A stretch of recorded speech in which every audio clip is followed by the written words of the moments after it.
Why Loki's real villain is Ravonna Renslayer. Fans awaited the return of one or more Kang variants in Loki Season 2, but the future MCU Big Bad may have to take a backseat to Ravonna Renslayer. Since the debut of Jonathan Majors as He Who Remains in Loki Season 1, fans of the Marvel Cinematic Universe pegged him as the series villain. And since Kang will play a big role in, at least, Avengers, Kang Dynasty, it's a fair assumption. However, Season 2 reveals the real threat to Loki, Mobius, and the TVA is Gugu and Mbatha-Raw's Ravonna Renslayer.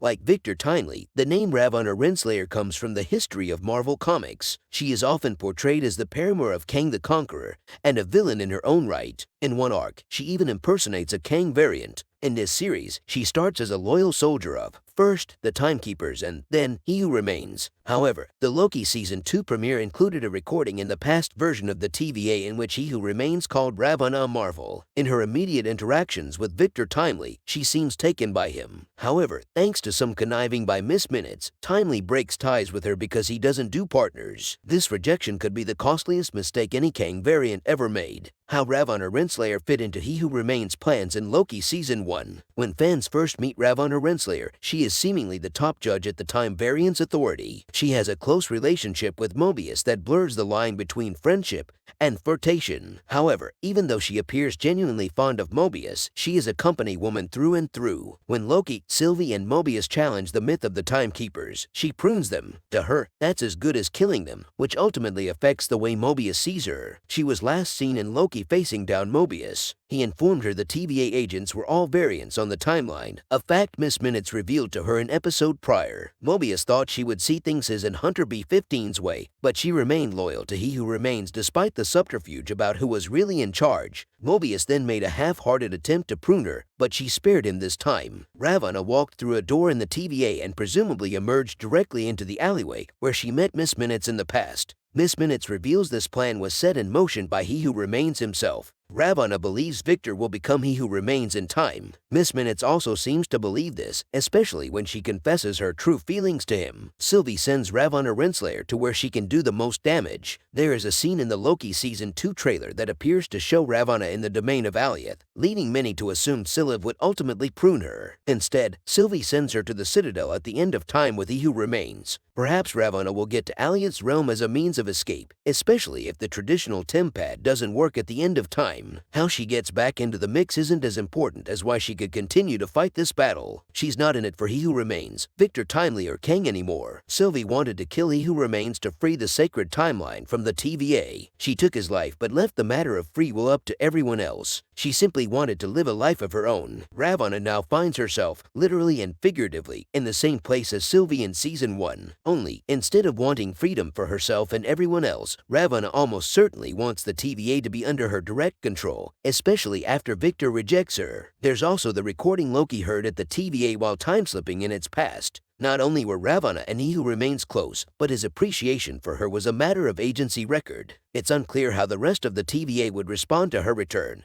but most in the organization seem to be on board with the agency's new mission. However, if Ravonna starts to empower herself instead of He Who Remains, Victor Timely, or any other variants, Kang won't be the only villain menacing Loki in Season 2.